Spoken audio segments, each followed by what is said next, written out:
Hai semua, selamat datang di channel Baca Saham. Pada video ini, kita akan membahas satu topik dengan judul Nabung saham bikin rugi? Pakai analisa ini agar risiko semakin kecil.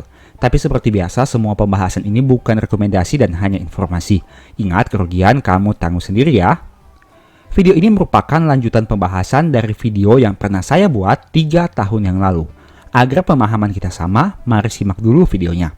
Nanti di akhir video ada pembahasan menarik yang tentunya bisa kamu gunakan dalam analisa. Jadi nonton hingga selesai.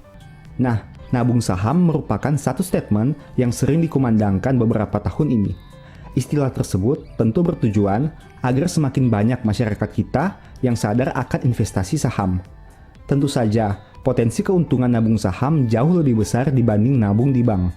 Namun, tidak jarang, banyak yang salah menerapkan metode nabung saham ini. Hal itu membuat mereka pada akhirnya bukan untung tapi buntung. Pada video ini, kita akan membahas beberapa hal yang mungkin saja membuat nabung saham Anda menjadi kurang optimal. Poin 1. Nabung di saham berfundamental buruk. Poin pertama yang harus dipahami adalah tempat kita menabung. Jika menabung di bank, Anda akan merasa aman karena uang Anda dijamin oleh lembaga penjamin simpanan. Tapi, jika Anda menabung di investasi bodong, meskipun dengan bunga yang tinggi, besar kemungkinan uang Anda bisa saja hilang. Hal yang sama harus kita terapkan dalam nabung saham. Pilih saham yang berfundamental baik untuk ditabung. Tidak usah tergiur dengan saham kecil yang mampu menghasilkan keuntungan ratusan persen. Kan hal utama yang Anda prioritaskan adalah keamanannya terlebih dahulu. Tujuan Anda kan untuk menabung jangka panjang, bukan menganut konsep membeli saham salah harga.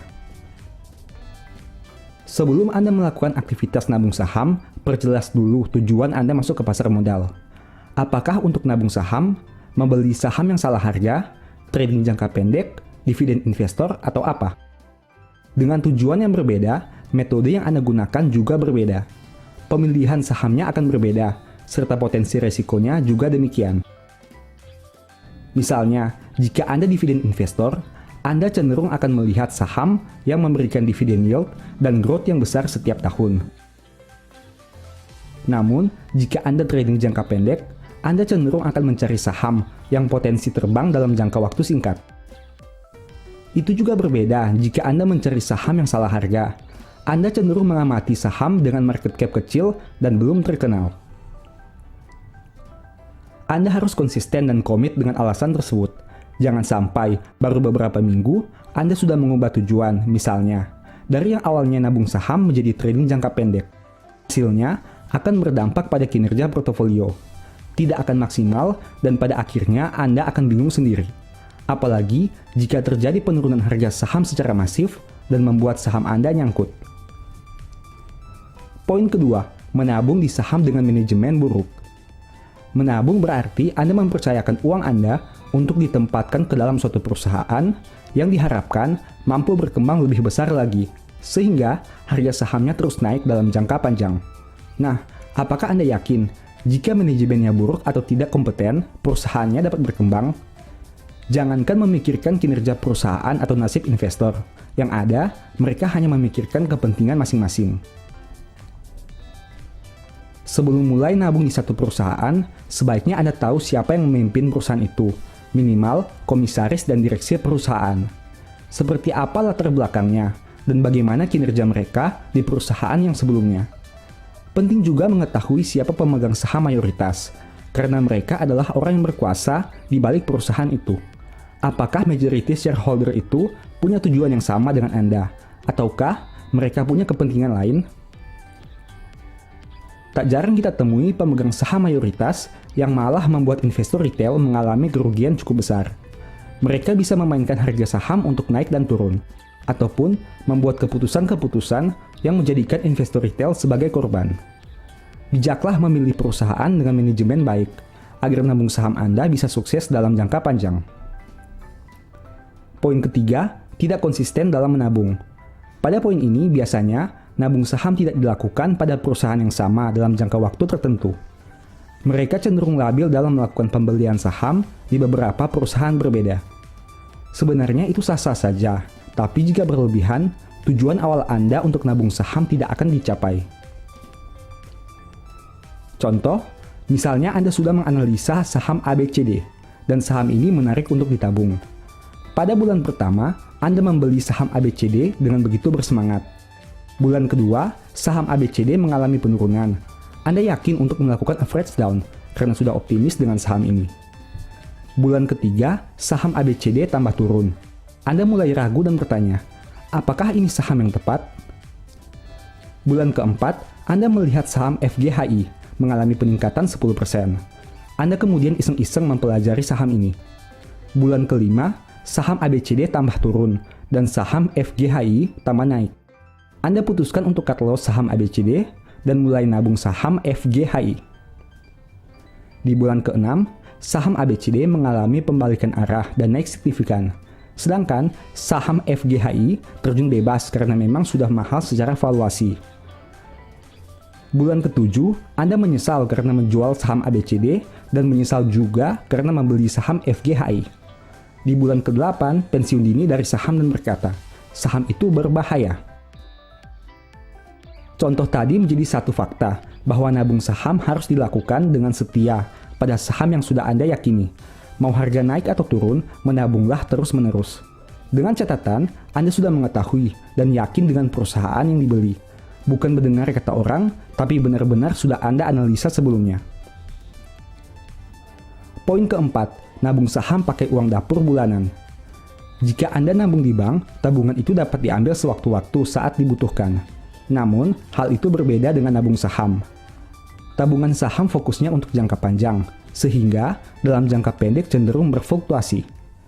Jika Anda yakin untuk nabung saham, berarti Anda yakin bahwa tabungan itu tidak akan digunakan minimal dalam jangka waktu 3-5 tahun ke depan. Nah, dengan begitu, Anda sudah tahu bahwa dana yang digunakan haruslah uang dingin yang memang tidak dibutuhkan dalam jangka pendek. Banyak pemula yang akhirnya berhenti nabung saham karena salah konsep berpikir sejak awal. Mereka menggunakan uang kebutuhan bulanan yang sebenarnya tidak boleh dialokasikan ke instrumen saham. Sudah tahu kan saham itu investasi berisiko tinggi. Jadi, jangan coba-coba menempatkan uang nasi kamu ke sana. Memangnya jika harga saham turun, kamu bisa puasa tidak makan. Kalau turunnya hanya 1 hari masih mending. Kalau sahamnya turun selama 2 tahun bagaimana? Begitu juga dengan uang sekolah anak, dana darurat, dan kebutuhan jangka pendek lainnya. Cukup ironis sebenarnya, di tengah wabah pandemi tahun 2020, banyak pelaku pasar yang akhirnya berhenti. Padahal, sebenarnya kondisi seperti inilah yang menjadi momentum untuk menambah kepemilikan saham. Itu disebabkan karena kurangnya pengetahuan alokasi dana sejak awal. Banyak yang terlalu bersemangat membeli saham sampai melupakan dana untuk membeli nasi. Namun, tak ada gunanya melihat masa lalu.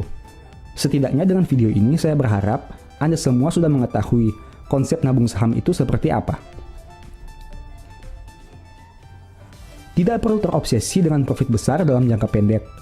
Jika itu Anda dapatkan, anggaplah sebagai bonus. Tapi, kejarlah untuk menghasilkan profit konsisten dalam jangka panjang. Itu menjadi lebih luar biasa dibanding mendapatkan profit 100% hanya dalam 1 tahun saja. Jangan pernah bosan belajar, terus asah kemampuan dan akui jika melakukan kesalahan. Niscaya, portofolio Anda akan menghijau seiring dengan kedewasaan Anda di pasar modal. Tetap semangat ya! Setelah nonton video tadi, ada beberapa poin penting yang bisa kita peroleh. Pertama, sebelum beli saham, ketahui dulu gaya beli saham kamu seperti apa. Apakah nabung saham, value investor, dividend investing, trading jangka pendek, dan lain-lain. Kedua, membeli saham yang fundamental dan manajemennya buruk. Ketiga, tidak konsisten membeli saham. Keempat, beli saham pakai uang panas atau uang kebutuhan harian. Dan yang kelima, risk profile kamu mungkin memang tidak cocok di pasar modal. Pada video ini saya tidak akan bahas lagi ke 5 poin tadi, tapi saya tertarik untuk membedah satu cara analisa yang belum banyak dibahas orang, yaitu bagaimana menilai manajemen perusahaan itu bagus atau tidak. Topik ini tidak sering dibahas karena biasanya kita hanya melihat dari aspek keuangan dan harga saham saja. Tapi pada video ini, saya ingin fokus berbagi cara analisa kepada kamu untuk menilai apakah manajemen perusahaan itu orang yang bertanggung jawab atau tidak.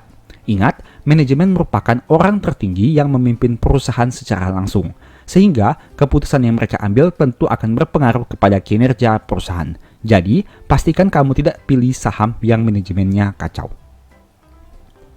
Poin pertama, cari tahu siapa saja direksi dan komisaris serta latar belakangnya.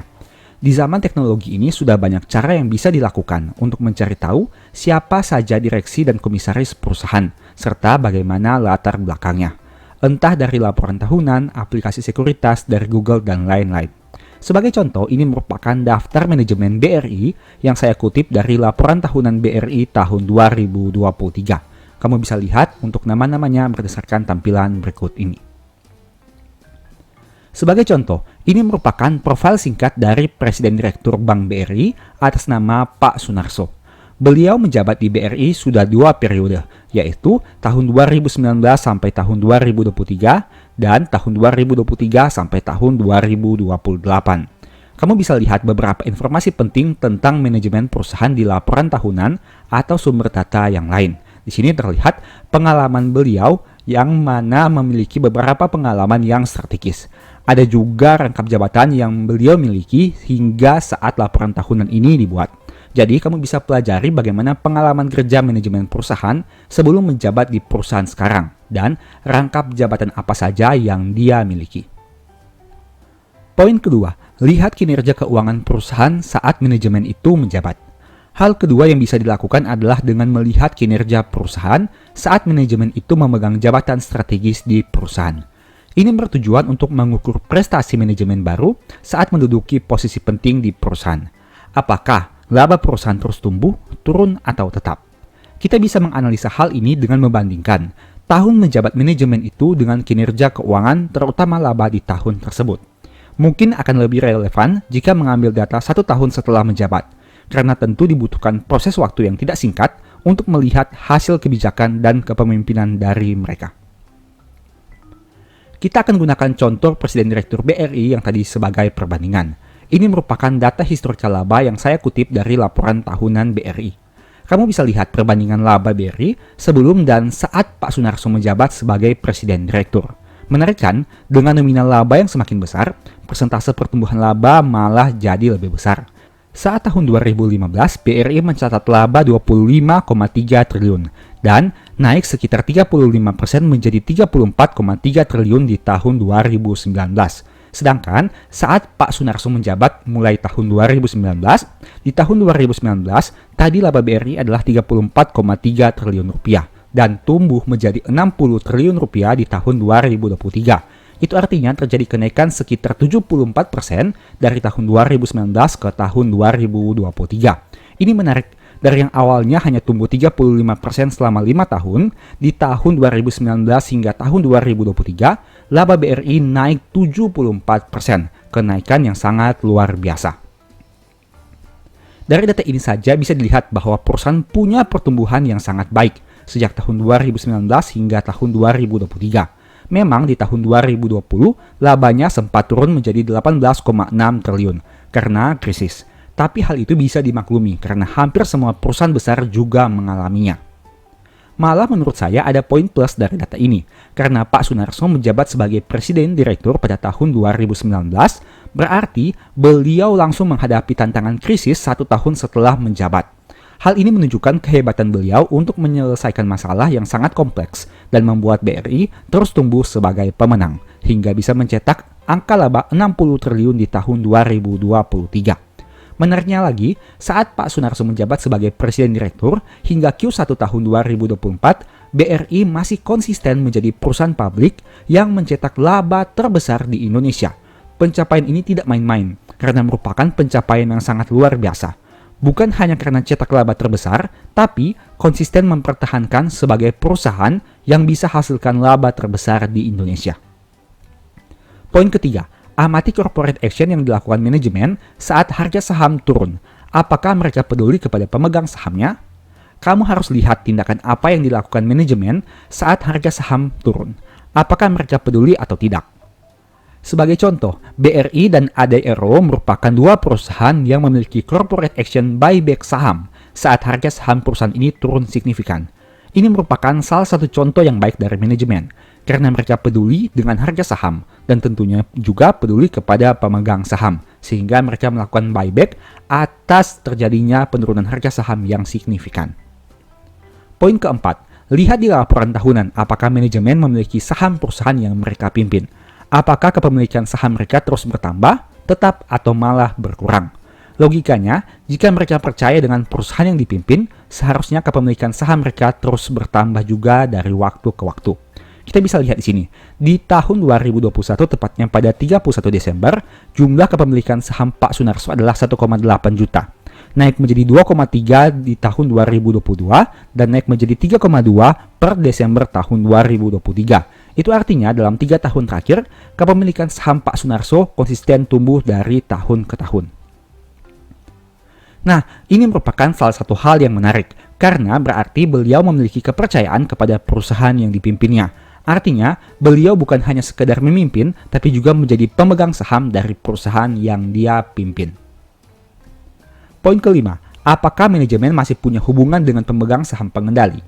Apabila manajemen masih punya hubungan dengan pemegang saham pengendali, menurut saya pribadi itu adalah suatu hal yang baik. Karena secara tidak langsung, kebijakan-kebijakan yang akan diambil tentunya mempertimbangkan kepentingan pemegang saham pengendali juga. Hal ini bisa berdampak positif kepada pemegang saham minoritas dan meningkatkan kepercayaan pemegang saham atas perusahaan itu. Sebagai contoh, berdasarkan data yang ada di Google, diketahui bahwa kepemilikan saham Presiden Direktur ADRO atas nama Pak Boy Thohir cukup besar, karena berada di atas 5%. Hal ini berarti bisa dikatakan Presiden Direktur ADRO merupakan salah satu orang penting dari pemegang saham besar di perusahaan yang dipimpinnya. Menurut saya ini merupakan hal positif yang bisa kita temukan dari saham ADRO. Berarti perusahaan ini masih dipimpin oleh orang yang punya hubungan dengan pemegang saham pengendali. Kesimpulan, nabung saham merupakan salah satu metode yang mungkin saja bisa menghasilkan keuntungan, tapi juga ada potensi kerugian. Kita tidak bisa menghilangkan potensi kerugian, tapi bisa diminimalisir. Berbagai hal yang dibahas di video ini merupakan cara-cara yang bisa kamu lakukan agar meminimalisir resiko. Meski begitu, tidak ada jaminan juga bahwa metode nabung sahammu bisa 100% berhasil. Karena itu, selalu pertimbangkan potensi risiko sebelum mengambil keputusan. Ingat, di pasar saham segala sesuatu bisa terjadi. Oleh karena itu, sebelum membayangkan keuntungan yang besar, sebaiknya kamu harus pertimbangkan juga risiko yang siap dihadapi. Sebagai informasi, apabila kamu tertarik mendalami metode nabung saham, mungkin ebook strategi nabung saham bisa membantu. Di sana ada banyak poin pembahasan tentang topik nabung saham. Untuk detail pembahasan bisa dilihat pada tampilan berikut ini. Dan info pembelian silahkan chat nomor WA di akhir video. Demikianlah pembahasan singkat pada video ini. Selalu ingat bahwa semua saham yang disebutkan bukan rekomendasi dan hanya informasi. Mohon juga agar dapat mengecek kembali data yang ditampilkan. Di video berikutnya ingin dibahas materi apa lagi? Tulis di kolom komentar ya. Sebagai informasi, channel YouTube Baca Saham sekarang ada 2. Yang pertama Baca Saham dan Baca Saham dari Nol. Berikut ini beberapa list ebook baca saham. Pertama, Stock for Living, strategi nabung saham, the stock market, dan cara cepat analisa laporan keuangan. Apabila tertarik, chat saja pada nomor WA yang ada. Sekian video ini, semoga bermanfaat. Thank you.